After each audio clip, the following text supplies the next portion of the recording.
ভালোবাসা না পরিবার, কোনটাকে বেছে নেবেন? আজকের গল্পটি ঠিক এমনই, যেখানে ছেলে মেয়ে বাবা মার স্বপ্ন পূরণে কুরবানি দেয় তাদের নিজেদের ভালোবাসা। কিন্তু সেই বাবা মা কি পারবে তাদের সন্তানদের ভালোবাসার পূর্ণতা দিতে? জানতে হলে দেখতে হবে আজকের ভিডিও। বলছিলাম তু মেরি মে তেরি তু মেরি মুভির কথা। তাই দেরি না করে মূল গল্পে আসা যাক। গল্পের শুরুতেই আমরা 1970 সালের আগ্রার একটি মধ্যবিত্ত পরিবারকে রাতে শুয়ে থাকতে দেখি, যেখানে একই করে বাস করে 6 থেকে 7 জন লোক। তারা সবাই ঘুমিয়ে গেলে এক দম্পতি রুম থেকে বের হয়ে যায় কিছুটা পার্সোনাল সময় কাটানোর জন্য। আর হঠাৎ তাদের ছেলে ঘুমের মধ্যে হেঁটে হেঁটে বাইরে চলে যেতে শুরু করে। তার মূলত ঘুমের মধ্যে হাঁটাহাঁটির অভ্যাস রয়েছে। এরপর দৃশ্যটি বর্তমান সময়ে চলে আসে, যেখানে আমরা দিল্লির একটি বিলাসবহুল বাড়িতে বিয়ের অনুষ্ঠান দেখতে পাই। এখানে কনে বিয়ের জন্য রেডি হয়ে বরের জন্য অপেক্ষা করছিল। আর কিছুক্ষণের মধ্যে একটি হেলিকপ্টার নিয়ে সেই বিয়ের অনুষ্ঠানে হাজির হয় বিয়ের বর রেহান মেহরা, যাকে সবাই ফুল দিয়ে বরণ করতে শুরু করে। কিন্তু কিছুক্ষণের মধ্যে আমরা বুঝতে পারি বিয়ের বর আসলে সে না, বর অন্য কেউ, যে এখন হেলিকপ্টার থেকে নেমে আসে। এরপর মালা বদলের মাধ্যমে বর কনের বিয়ে সম্পূর্ণ হয়। পরবর্তীতে রেহান ইভেন্ট অর্গানাইজারদের পেমেন্ট দিতে শুরু করে, যেখানে একজন বলে তাকে কম টাকা দেওয়া হয়েছে। রেহান জানায় তার খাবারে ভেরিয়েশন অনেক কম ছিল, এমনকি খাবার মজাও হয়নি। অন্যদিকে কনে তার বাবার থেকে বিদায় নেওয়ার সময় অনেক কান্না শুরু করে, যেখানে ইভেন্ট ম্যানেজমেন্টের প্রধান এসে রেহানকে বলে, তুই আমাকে কথা দে, তুই কোনো দিন ইন্ডিয়ান মেয়েকে বিয়ে করবি না। দেখ কিভাবে নেকা কান্না করছে। মূলত রেহান হলো ইভেন্ট ম্যানেজমেন্টের প্রধানের ছেলে। রেহানের মায়ের কথা শুনে বিয়ে বাড়ির সবাই তার দিকে তাকিয়ে থাকে। এই সময় রেহান তার মাকে সেখান থেকে ঘরের ভেতরে নিয়ে চলে আসে। এই সময় আমরা জানতে পারি রেহান ও তার মা লন্ডনে একটি বাড়ি কিনে সেখানেই সেটেল হওয়ার চিন্তা করছে। এখন দৃশ্য পরিবর্তন হলে আমরা এই গল্পের প্রধান নারী চরিত্র রুমিকে দেখতে পাই। সে এ সময় এয়ারপোর্টের একটি বইয়ের দোকান থেকে একটি বই নেওয়ার চেষ্টা করছিল, কিন্তু সে বইটি উপর থেকে নামাতে পারছিল না। তখন সে একজনের কাছে সাহায্য চাইলে সেখানে আমরা রেহানকে দেখতে পাই। রুমি এ সময় রেহানকে উপর থেকে বইটি নামিয়ে দিতে বললে রেহান তার সাথে ফ্লার্ট করতে শুরু করে। এই সময় তারা দুজন দুজনের সাথে পরিচিত হয় এবং রেহান উপর থেকে রুমিকে বইটি নামিয়ে দেয়। মূলত এই বইটি রুমির লেখা, তাই রেহানও একটি বই কিনে নেয় রুমিকে ইমপ্রেস করার জন্য। এই সময় রেহানের একটি ফোন আসলে রুমি তার থেকে বিদায় নিয়ে চলে যায়। অপরদিকে আমরা রুমির বাবাকে দেখতে পাই, যিনি একজন অবসরপ্রাপ্ত সেনা কর্মকর্তা। রুমির বাবা রুমিকে ফোন করে রুমির সাথে কথা বলতে থাকলে রুমি ভুল করে একটি দোকানে তার পাসপোর্ট রেখে চলে আসে, যা আবার দেখতে পায় রেহান। রুমি তার বাবার সাথে কথা বলতে বলতে যেতে থাকলে রেহান তখন রুমির পাসপোর্ট নিয়ে রুমির পিছন পিছন আসতে শুরু করে এবং রুমির কথা শেষ হলে রেহান রুমিকে তার পাসপোর্ট ফিরিয়ে দেয়। তবে রেহান এই সময় মেয়েদের অনেক দায়িত্বহীন বলে দাবি করে, যা আবার মেনে নেয় না রুমি, যা নিয়ে তাদের মধ্যে তর্ক শুরু হয়ে যায়। যার কারণে রেহান আবার রুমির কাছ থেকে তার পাসপোর্ট ছিনিয়ে নেয় এবং সেই জায়গায় রেখে দেয় যেখানে রুমি তার পাসপোর্ট ফেলে এসেছিল। আর এরপর আমরা রুমিকে একটি বিমানে আসতে দেখি, আর ওই একই বিমানে রেহানও ওঠে এবং এসেই রেহান বিমানবালার সাথে ফ্লার্ট করতে শুরু করে। রেহানকে একই বিমানে দেখে রুমি কিছুটা বিরক্ত হয়। রেহান শুধু একই বিমানেই না, সে রুমির পাশে সিটেও বসেছিল, যা দেখে রুমির মেজাজ আরও খারাপ হয়ে যায়। রেহান রুমির পাশে বসেই রুমির বই পড়ে অনেক বিরক্তি প্রকাশ করে এবং রুমির বইকে একটি ফালতু বই বলে দাবি করে। তখন আবার ওই বিমানবালা আসলে রেহান আবার তার সাথে ফ্লার্ট করতে শুরু করে। এরপর বিমান থেকে নামার পর রেহান দৌড়ে এসে রুমির সামনে চেক আউট লাইনে দাঁড়িয়ে পড়ে। রুমি বলে, লেডিস ফার্স্টের দিনও নাই এখন। রেহান জানায়, তোমরা সব জায়গায় ছেলে মেয়ের সমান অধিকারের কথা বলো, আবার লেডিস ফার্স্টও চাও, মানে সবকিছু শুধু মেয়েদেরই চাই। পরবর্তীতে রেহান ও রুমি দুটি আলাদা আলাদা গাড়ি নিয়ে একই জায়গার উদ্দেশ্যে রওনা দেয়। আর ভাগ্যক্রমে তারা একই ইয়টে ওঠে, এমনকি তাদের একটি রুম দুজনকে শেয়ার করে নিতে হয়। রুমি এ সময় রুম পরিবর্তন করার অনেক চেষ্টা করলেও তাতে কোনো লাভ হয়নি। রেহান এই সময় রুমিকে বিরক্ত করার জন্য বলে, আমি বিছানার মাঝখানে ঘুমাই, ঘুমিয়ে নাক ডাকি, এমনকি ঘুমের মধ্যে আমার হাত পাও চলে মাঝে মাঝে। যা শুনে রুমি তেমন কিছু না বলে চলে যায়। এখন রুমি ও রেহান দুজন দুজনের মতো আলাদা আলাদা ঘোরাঘুরি শুরু করে এবং নিজেদের মতো তাদের ভ্যাকেশন উপভোগ করতে শুরু করে। এরপর রাত হলে রুমি একটি রেস্টুরেন্টে গিয়ে নিজের জন্য কিছু খাবার অর্ডার করে। রেহানও তখন ওই একই রেস্টুরেন্টে আসে, তবে সে অন্য একটি টেবিলে বসে খাবার অর্ডার করে। রুমিকে এই সময় খাবার দেওয়া হলে সে ওই খাবার খেতে পারে না, তাই সে আবার নতুন আইটেম অর্ডার করে। এমনকি একইভাবে সে বেশ কিছু খাবার অর্ডার করলেও কোনো খাবারই তার ভালো লাগে না। তাই সে বাধ্য হয়ে রেহানের কাছে গিয়ে জানতে চায় সে আসার সময় ইন্ডিয়া থেকে কোনো দেশি খাবার নিয়ে এসেছে কিনা। রেহান জানা সে ইন্ডিয়া থেকে কোনো দেশি খাবার নিয়ে আসেনি। এমনকি সে এ সময় রুমিকে নিয়ে অনেক মজা করতে শুরু করে। তখন রুমি সেখান থেকে চলে যায়। এরপর রেহান তার ইয়টে ফিরে আসলে রুমিকে ইয়টের বাইরে শুয়ে থাকতে দেখে। রেহান তখন রুমিকে কিছু ইন্ডিয়ান খাবার দেয় এবং রুমির কাছে বাইরে শুয়ে থাকার কারণ জানতে চাইলে রুমি জানায়, আমি তোমার সাথে কেবিন শেয়ার না করায় তোমার মনে অনেক কষ্ট, তাই না? রেহান জানায়, আমি চাইলে 7 দিনে 7 জন আলাদা আলাদা মেয়েকে নিয়ে আসতে পারি, কিন্তু আমার চরিত্র এতটাও খারাপ না। রুমি তখন রেহানকেও তার মতোই বাইরে শুতে বলে। রেহান অন্য সাইডে শুয়ে রুমির দিকে তাকিয়ে থাকলে রুমি জানায়, চাঁদ দেখা বন্ধ করে উপরে দেখো, এবং বলে, আকাশের এত সুন্দর দৃশ্য রেখে কোন বোকা কেবিনে ঘুমাবে? রেহান জানায়, আমি। এই বলে রেহান কেবিনে চলে আসে। আর কিছুক্ষণ পর রুমিও কেবিনে চলে আসে এবং তাকে খাবার এনে দেওয়ার জন্য সে রেহানকে ধন্যবাদ জানায়। পরদিন সকালে রেহান রুমিকে মন খারাপ করে বসে থাকতে দেখে, তাই সে তার মন খারাপের কারণ জানতে চাইলে রুমি জানায়, সকলেই তার বইয়ের খারাপ রিভিউ দিচ্ছে, তাই কেউ আর এখন তার বই কিনবে না। রেহান এই সময় রুমির মন ভালো করার চেষ্টা করলে রুমি বলে, আমার বই পড়ে শেষ করো এবং রিভিউ দিয়ে প্রমাণ করো তুমি বাকি রিভিউ দাতাদের মতো না। রেহান তখন বই পড়ার পরিবর্তে রুমিকে বিভিন্ন ক্লাবে নিয়ে যেতে চায়। রুমি জানায়, আমার বই পড়াই আমার মন ভালো করার একমাত্র উপায়। রেহান জানায়, আমি তোমার পরীক্ষার সময়ও বই পড়িনি, আর এখন বই পড়া সেটা তো অসম্ভব। যা শুনে রুমি সেখান থেকে চলে যায়। এরপর রেহান একটি পার্টিতে এসে রুমিকে অন্য একটি ছেলের সাথে ডান্স করতে দেখে। রুমি তখন রেহানকে দেখিয়ে দেখিয়ে ওই ছেলেকে ধরে ডান্স করতে শুরু করে। এরপর রেহান রুমিকে এসে জানায়, আমি 4 স্টার দিয়েছি। সে জানায়, আমি বিমানে বসেই তোমার বই পড়ে শেষ করেছিলাম। এরপর তারা দুজনে ডান্স করতে শুরু করে এবং রেহান রুমির সাথে ফ্লার্ট করতে শুরু করে। এরপর থেকে তাদের মধ্যে একটা ভালো বন্ধুত্বপূর্ণ সম্পর্ক গড়ে ওঠে। রুমি একদিন রেহানকে জানায়, 2025 সালে এসেও আমি 90 দশকের প্রেম কাহিনীতে বিশ্বাসী, যেখানে থাকে প্রেমের 7টি ধাপ। তার মধ্যে 1 নাম্বার হলো যে এখানে দুজন অপরিচিত মানুষ একটি অচেনা জায়গায় একসাথে মিলিত হয়। দ্বিতীয় ধাপ হলো প্রথমে তারা দুজন দুজনকে একদমই সহ্য করতে পারবে না। আর তৃতীয় ধাপ হলো এরপর তারা ধীরে ধীরে দুজন দুজনকে পছন্দ করতে শুরু করে। চতুর্থ ধাপ হলো যখন তারা দুজন দুজনের ঠিকানায় ফিরে যাবে তখন তারা অনুভব করবে তাদের মনের ঠিকানা একই জায়গায়। পঞ্চম ধাপ হলো একজন আরেকজনকে ভালোবাসার কথা জানানো। আর ষষ্ঠ ধাপ হলো পরিবারকে রাজি করানো। আর যদি পরিবার রাজি হয় তাহলে সপ্তম ধাপে এসে ভালোবাসা পূর্ণতা পায়, আর তা না হলে দুজনেই মরে গিয়ে অমর হয়ে থাকে। এই সময় সে রেহানের পরিবার সম্পর্কে জানতে চাইলে রেহান জানায়, 3 বছর বয়সে তার বাবা তাদের ছেড়ে চলে গেছে, কিন্তু তার মা কখনো তাকে তার বাবার অভাব অনুভব করতে দেয়নি। মাই তার জন্য সব। রুমি জানায়, তার মানে তুমি মাম্মাস বয়। কিন্তু 2025 সালের মেয়েরা মাম্মাস বয়কে পছন্দ করে না। রেহান তখন রুমিকে তার বডি দেখে ইমপ্রেস করার চেষ্টা করে এবং বলে, আমি এখন স্টেজ 3-তে আছি, আমি ধীরে ধীরে তোমার প্রেমে পড়তে শুরু করেছি। রুমি জানায়, স্টেজ 4-এ পৌঁছে গেলে বিপদে পড়বে। রেহান জানায়, এখনও 4 দিন সময় আছে, দেখা যাক স্টেজ 4-এ পৌঁছাতে পারি কিনা। এরপর তারা একসাথে সমুদ্রে নামলে জেলিফিশ রুমির পায়ে কামড় দেয়।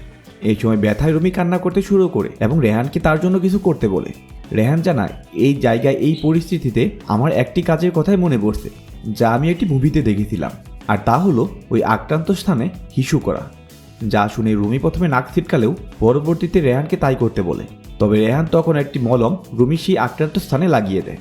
রুমি বলে, তুমি সবসময় এরকম মজা করো নাকি কখনো সিরিয়াস হও? রেহান জানায়, 3 বছর আগে আমি মজা করার সুযোগই পেতাম না। রুমি কারণ জানতে চাইলে রেহান জানায়, আমি ক্রিকেটার হতে চেয়েছিলাম, স্কুলে ক্রিকেট টিমের ক্যাপ্টেন ছিলাম আমি। কোচ বলতো আমি একদিন জাতীয় দলে খেলবো, কিন্তু আমার মায়ের স্বপ্ন ছিল ইউএসএতে স্থায়ী হওয়া। আর হঠাৎ গ্রিন কার্ড চলে আসায় মায়ের স্বপ্ন পূরণ হয়, আর আমার স্বপ্ন শেষ। কারণ আমি কখনো আমার মাকে আমার স্বপ্নের কথা বলিনি, কেননা মা জানতে পারলে সে কখনো তার নিজের স্বপ্ন পূরণ করতো না।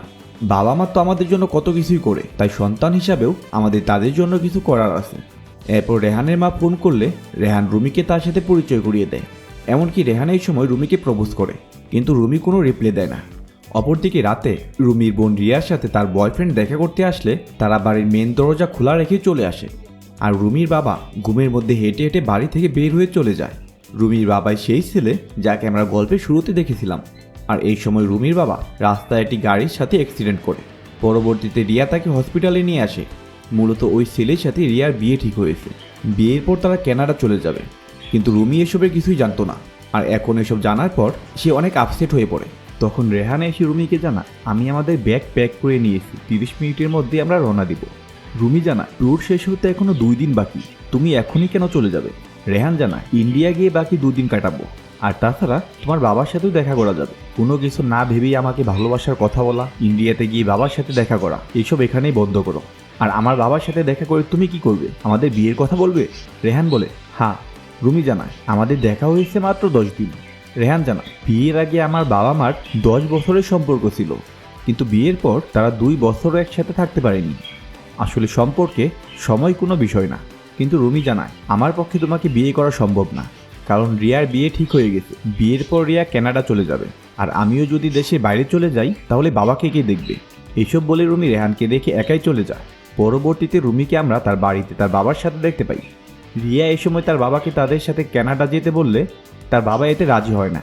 সে জানায় এর জন্যই আমি বলি আমাকে নিজের কাজ নিজেকে করতে দাও, কেননা এখন তুমি বিয়ে করে দেশের বাইরে চলে যাচ্ছ, আর একদিন রুমিও হয়তো বিয়ে করে দেশের বাইরে চলে যাবে, তখন তো আমাকে একাই থাকতে হবে। আর এই বাড়ি কেন, এখানকার একটি রুম থেকেও আমি দূরে থাকতে পারবো না। আর এটা আমার জিদ না, এটা প্রেম এই বাড়ির প্রতি, এই দেশের প্রতি, তাই আমি তো এখান থেকে কোথাও যাব না। এই সময় রেহান রুমিকে ফোন করলে রুমি রেহানের ফোন কেটে দেয়। এখন রুমি ও রেহান দুজনেই বিরহ হয়ে তাদের দিন কাটাতে শুরু করে। রুমি ব্যস্ত থাকে রিয়ার বিয়ের প্রস্তুতি নিয়ে, আর রেহান ব্যস্ত থাকে বিভিন্ন ইভেন্টের কাজ নিয়ে। কিন্তু রেহানের মা রেহানের মনের কথা বুঝতে পারে। তখন সে রেহানকে বলে রুমি আমার বাড়ির বউ হবে, এটাই আমার কথা। রেহান বলে রুমি তার পরিবারের জন্য আমার ভালোবাসা ভুলে গেছে, যেখানে তুমি ভালোবাসার জন্য তোমার পরিবার ছেড়ে এসেছিলে। তাছাড়া রুমি নিজেই আমাকে না করে দিয়েছে, এখানে আমার কিছু করার নেই।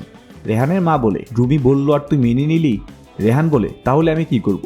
তার মা বলে রুমির বাড়ির সামনে গিয়ে বসে থাক, আর যতদিন না রুমি তোর কথা মানে ততদিন তুই ফিরে আসবি না। তাছাড়া একবার আমাদের কোনো কিছু পছন্দ হলে আমরা তার পিছনে পড়ে যাই, আর রুমি তো আমাদের দুজনেরই পছন্দ হয়েছে, তাই আরও বেশি করে তার পিছনে পড়তে হবে। আর যতদিন না তুই রুমিকে বউ বানিয়ে নিয়ে আনবি ততদিন আমরা আমাদের নতুন বাড়িতে যাব না, এটাই আমার শেষ কথা। অপরদিকে আমরা রুমি, রুমির বাবা ও রিয়ার হাজব্যান্ডের পরিবারকে দেখতে পাই। তারা এই সময় তাজমহল দেখতে আসে, আর সেখানেই এন্ট্রি নেয় রেহান। রুমি রেহানকে দেখে প্রথমে কিছুটা ইমোশনাল হয়ে যায় এবং রেহানকে জড়িয়ে ধরে, কিন্তু তারপর রুমি আবার তার বাবার কথা চিন্তা করে রেহানকে সেখান থেকে চলে যেতে বলে। কিন্তু রেহান নাসুরবান্দা, সে রুমিকে বোঝাতে শুরু করে এবং বলে সে রুমির বাবাকেও তাদের সাথে ইউএস নিয়ে যাবে এবং তার জন্য ইন্ডিয়ান সকল সুযোগ সুবিধার ব্যবস্থা করবে। রুমি বলে আমি তোমাকে ভালোবাসি, কিন্তু আমি নিজের কথা চিন্তা করে বাবার ইচ্ছার বিরুদ্ধে জোর করতে পারবো না, তুমি চলে যাও। এরপর রেহান রুমে এসে তার মাকে ফোন করে জানায় রুমি আমার কথায় রাজি হয়নি, শুধু শুধু এখানে এসেছি। তখন রেহানের মা রুমিকে রাজি করানোর জন্য বিভিন্ন প্ল্যান দেয় রেহানকে। পরের দিন আমরা একটি হোটেলে রুমির পরিবার ও রিয়ার হাজব্যান্ডের পরিবারকে দেখতে পাই, আর তাদের সাথে ছিল আরও দুজন লোক যারা ছিল বিয়ের ইভেন্ট ম্যানেজমেন্টের লোক। রিয়ার হাজব্যান্ডের মা তখন তাদের বিয়ের প্রোগ্রাম কেমন হবে সেই সম্পর্কে বলতে শুরু করে। এই সময় বিয়ের ইভেন্ট ম্যানেজমেন্টের একজন জানায় আমাদের বস এসেছে। তখন আমরা সেখানে রেহানকে দেখতে পাই। রেহান এসে তখন সবার সাথে পরিচিত হয়। রেহান এই সময় রিয়ার অনেক প্রশংসা করতে শুরু করলে রিয়ার শাশুড়ি জানতে চায় হঠাৎ করে তুমি তাদের বস হলে কীভাবে। এ সময় একজন জানায় আমরা বিক্রি হয়ে গেছি। রেহান জানায় আমাদের কোম্পানি এই কোম্পানির 75% শেয়ার কিনে নিয়েছে। রুমি জানতে চায় ইন্ডিয়াতে এমন কতগুলো কোম্পানির শেয়ার কিনেছেন আপনি? রেহান জানায় এটাই প্রথম। রুমি জানতে চায় আপনি এই কোম্পানির শেয়ারই কেন কিনলেন? রেহান জানায় এই কোম্পানি আমার ভালো লেগে গেছে তাই। এরপর রুমি রেহানকে বাইরে নিয়ে এসে এসবের জন্য ঝাড়ি মারতে শুরু করে এবং বলে এসব করে কোনো লাভ নেই, কারণ তোমাকে বিয়ে না করার সিদ্ধান্তটা আমার। রেহান তখন বলে তুমি হার মানলেও আমি এত সহজে হার মানতে পারি না। তাছাড়া রিয়াকে কেন এই পরিবারে বিয়ে করতে হবে? ওই মহিলার তার জিম ট্রেনারের সাথে অবৈধ সম্পর্ক রয়েছে। রুমি জানতে চায় এসব তুমি কীভাবে জানলে? রেহান জানায় আমি সব খোঁজখবর নিয়ে এসেছি, আর আমার পরিবারের ব্যাকগ্রাউন্ড অনেক ভালো, শুধু আমার বাবা ছাড়া। আর আমার কোম্পানির বাজার মূল্য 420 কোটি টাকা। তুমি তোমার বোনকে বোঝানোর একটু চেষ্টা করো। রুমি এসব শুনে কিছু না বলেই চলে যায়। তবে রুমি বাড়ি এসে রিয়াকে বোঝাতে শুরু করে, কিন্তু রিয়ার এসবই কোনো সমস্যা নেই। রিয়া জানায় বিয়ের আগে আমারও 3টা রিলেশন ছিল, তাতে কি হয়েছে? রুমি তখন রিয়ার এককে নিয়ে কথা বলতে শুরু করলে রিয়া কিছুটা ইমোশনাল হয়ে যায়। অপরদিকে রুমির বাড়িতে আমরা রেহানকে দেখতে পাই। রেহান রুমির বাড়িতে এসে রুমির বাবার সাথে রান্নাবান্না শুরু করে, যা দেখে রুমি কিছুটা রাগ দেখায় রেহানের সাথে। তখন রেহান, রুমির বাবা ও বোন রুমিকে নিয়ে মজা করতে শুরু করে। পরবর্তীতে রাতে খাবারের সময় সবাই রেহানের রান্নার অনেক প্রশংসা করে। রিয়া বলে তোমার হাতে ডাল খেয়ে মনেই হয় না তুমি আমেরিকা থাকো। রেহান জানায় আমরা আমেরিকাতে থাকলেও আমাদের ঘরে প্রতিদিন ইন্ডিয়ান খাবার রান্না হয়, নিয়মিত পূজা হয় এবং আমরা মনে প্রাণে ইন্ডিয়াকে ভালোবাসি। যা শুনে রুমির বাবা অনেক খুশি হয়, কিন্তু বাস্তবে রেহান ও তার মা পুরোটাই উল্টা। তারা সবসময় বিদেশি খাবার, পার্টি এসব নিয়ে ব্যস্ত থাকে। রেহান তখন আমেরিকাতে থাকার বিভিন্ন সুবিধার কথা বলতে থাকলে রুমির বাবা জানায় সে ইন্ডিয়ার মাটিতেই নিজের শেষ নিঃশ্বাস ত্যাগ করতে চায়। এরপর রাতের বেলা রেহান ও রুমির বাবা একটি গাছের নিচে বসে ড্রিঙ্কস করতে শুরু করে। রেহান জানতে পারে রুমির মায়ের আস্তিয়ায় গঙ্গাতে না বাসিয়ে তার মায়ের ইচ্ছা অনুযায়ী এই বাড়িতে পুঁতে রাখা হয়েছে, আর তার উপরে এই গাছ লাগানো হয়েছে। যা শুনে রেহান কিছুটা ভয় পেতে শুরু করে। এরপর আমরা রেহানকে একটি ছেলেকে কিছু টাকা দিতে দেখি। মূলত এই ছেলেই ডাল রান্না করে দিয়েছিল, যার ক্রেডিট নেয় রেহান। রুমি তখন সেখানে এসে ওই ছেলে থেকে টাকা কেড়ে নেয় এবং ছেলেটিকে তাড়িয়ে দেয় এবং রেহানকে জানায় আজ রিয়ার সাথে কথা বলার সময় মনে হলো রিয়া এখনো তার এক্সকে বলতে পারেনি। আর পরের দিন সকালে রেহান রিয়ার এক্সকে তার অ্যাসিস্ট্যান্ট সাজিয়ে রিয়ার সামনে নিয়ে আসে, যাকে দেখে রিয়া অনেক অবাক হয়। রেহান তখন রিয়া ও তার এক্সকে একা কথা বলার সুযোগ করে দিয়ে চলে যায়। অন্যদিকে রুমি রেহানের কাছে রিয়ার এক্সের ফ্যামিলি ব্যাকগ্রাউন্ড জানতে চাইলে রেহান জানায়, আমি খোঁজ নিয়েছি, সব ঠিক আছে, আর সবচেয়ে বড় কথা এই ছেলে তোমার বাবার ঘর থেকে মাত্র 15 মিনিটে দূরে থাকে।